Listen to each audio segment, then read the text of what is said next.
Hello students, I am Ajay Karmarkar. Before starting video, I would like to tell you something. Please sit with copy pen. If you find somewhere important, pause the video, note it and proceed on. If you find somewhere difficulty, then please write in comment box. I will definitely solve your problem. And along with, please like, share and subscribe my channel that can reach more and more students. Thank you once again. Now here is the question. A steel wire of length 2L is clamped between 2 points P and Q, which are 2L apart. A body of mass capital M is suspended exactly from the middle of the wire.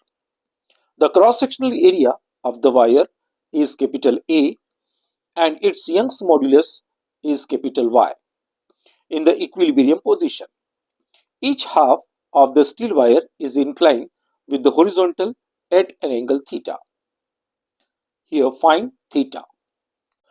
चलिए question क्या कहता है कि initial position पर ये wire जो है clamp P के ऊपर कसा हुआ है, फिटेड है और इसकी लेंथ 12 है और एग्जैक्टली मिडिल पोजीशन पर एक ब्लॉक एम है और ये हैंग हो जाता है, मतलब थोड़ा सा वायर इंक्लाइंड हो जाता है इस प्रकार से। ये है पी, ये है क्यू और एग्जैक्टली मिडिल पोजीशन पर, टोटल लेंथ तो इसकी 12 है, एग्जैक्टली मिडिल पोजीशन से इस ब्लॉक तक का डिस्टेंस हम एक्स कंसीडर कर लेते हैं। ओके, तो हमें कैलकुलेट क्या करना है, ये इंक्लाइन का एंगल कैलकुलेट करना है।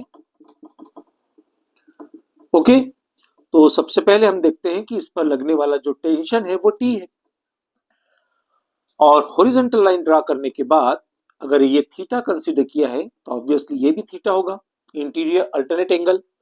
अगर टेंशन के हम दो कंपोनेंट बांट ले, टी साइन थीटा और टी कॉस थीटा, सिमिलरली इस तरफ भी ऐसे ही करेंगे। तो ये टी है तो टी कॉस थीटा और ऊपर की ओर टी साइन थीटा। तो ये जो टी साइन थीटा दो बार आया है वो किसके बराबर होगा, इक्विलिब्रियम में mg के बराबर होगा, यानी 2t sine theta is equal to mg। तो टेंशन T इक्वल टू क्या हो जाएगा, mg 2 साइन थीटा। ओके, इसको हम फर्स्ट कंडीशन मान के रख देते हैं। ओके, अब हम क्या करते हैं, हम डेल्टा एल मतलब चेंज इन लेंथ निकालते हैं। ऑब्वियसली कि इनिशियल कंडीशन ये थी और हैंगिंग होने के बाद इस प्रकार से थोड़ी ये झूल गई है, लटक गई है, तो इसका मतलब लेंथ बढ़ गई है। तो delta L is equal to, अब ये जो हैंगिंग हो गई है वो कितनी हो गई है, ये मिडिल पॉइंट को हम m कंसीडर कर लेते हैं, यहां पर n कंसीडर करते हैं, तो कितना हो जाएगा, pm प्लस mq और इनिशियल कंडीशन में pq। अब क्वेश्चन में दे रखा है कि ये जो ब्लॉक है ये एग्जैक्टली मिडिल पोजीशन पर है, इसका मतलब pm और mq आपस में इक्वल है, pm is equal to mq। तो कितना हो जाएगा, pm प्लस pm, दोनों सेम है ना, इसलिए हमने mq की जगह pm लिख दिया। तो कितना हो गया, 2pm माइनस pq। अब यहां पर क्या करते हैं, ये जो ट्रायंगल है मैं अलग से इसको ड्रॉ कर लेता हूं इस प्रकार से। ये क्या है, इस वाले एंड पॉइंट का P, बीच वाला पॉइंट N, यहां का point M। Total length 2L है तो हाफ लेंथ कितनी हो जाएगी, L, और यहां से हमने यहां तक का जो डिस्टेंस कंसीडर किया है वो है x। ओके, तो बाय यूजिंग पाइथागोरस थ्योरम तो ये कितना हो जाएगा, L square plus x square, pm की वैल्यू अब हम यहां रख देते हैं। तो delta L is equal to 2 into root L square plus x square minus P Q कितना है, PQ 2L। ओके, तो delta L is equal to 2 और यहां से अगर मैं L स्क्वायर रूट का कॉमन बाहर निकालता हूं तो यहां पर L हो जाएगा अंदर, बाहर, और अंदर क्या हो जाएगा 1 plus x square upon L square minus 2l। तो 2l हमने कॉमन ले लिया, तो यहां क्या हो जाएगा root 1 plus x square upon L square minus 1। Clear?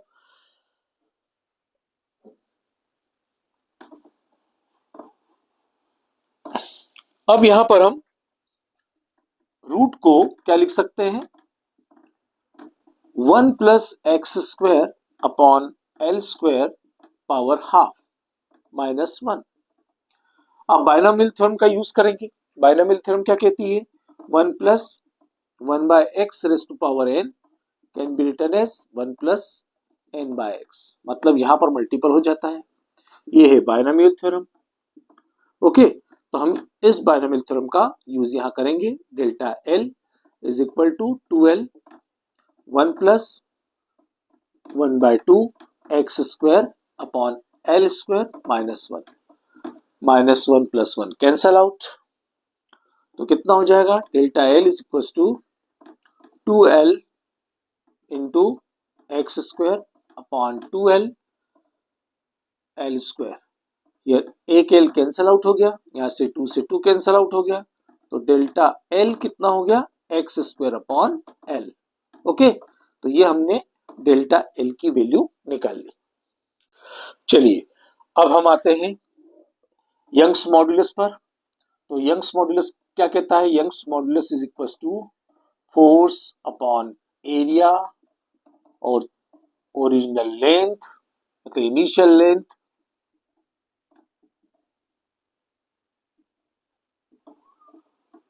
Upon change in length.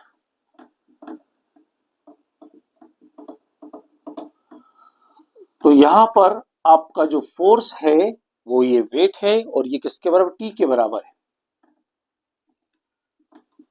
और यहां पर इनिशियल लेंथ जो है वो कितनी है 2l, और change in length delta L. तो अब हम डेल्टा एल की वैल्यू रख देते हैं। डेल्टा एल कितना है, डेल्टा एल है एक्स स्क्वायर अपॉन एल, तो कितना हो जाएगा T by A 2l square upon x square. अब यहां पर क्या करते हैं हम y into A x square और y into Y A x square और 2l square is equal to T.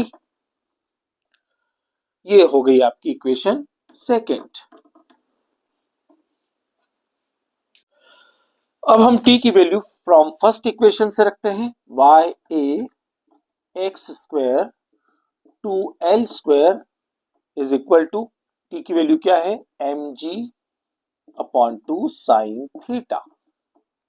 Okay, अब क्या होता है कि ये थीटा जो है, थीटा बहुत छोटा होता है, इसका जो वायर का एक्सटेंशन है बहुत छोटा होता है।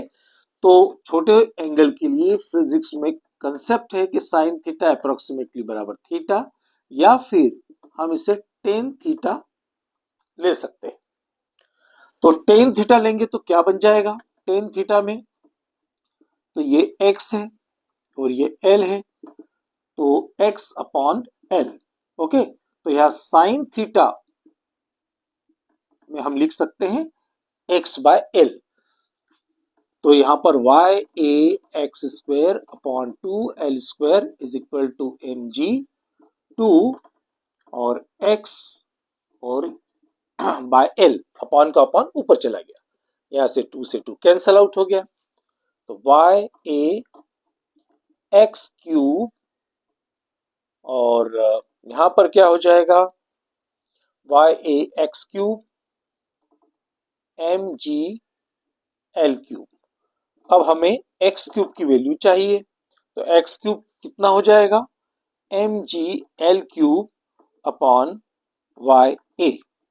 ओके, तो x की वैल्यू के लिए क्या करना पड़ेगा, हमें क्यूब रूट निकालना पड़ेगा, तो mg y a raise to power 1/3 और L क्यूब का L हो गया। एक्चुअली हमें ऐसा इसलिए कर रहे हैं कि हमें साइन थीटा या फिर थीटा की वैल्यू चाहिए, है ना। तो थीटा की वैल्यू के लिए अब हमें मालूम हो गया कि टेन थीटा, अगर थीटा वो छोटा है तो approximately sine theta, approximately theta, इस प्रकार के रिलेशन फिजिक्स में यूज किए जाते हैं। तो x by L is equal to mg upon Y A raise to power 1/3। तो ये हो गया आपका टेन थीटा या फिर थीटा। तो इसका फार्मूला क्या बन गया? Theta is equal to mg Y A raise to power 1/3। Okay, I hope so you understood this question. Thank you for staying till the end of this video. Definitely, when you will become success, whole contribution goes to your hard work. But if my videos, my lectures, my questions will help in your success, I will consider myself lucky. Please like, share, and subscribe my channel that can reach more and more students. Thank you once again. Take care. Bye bye.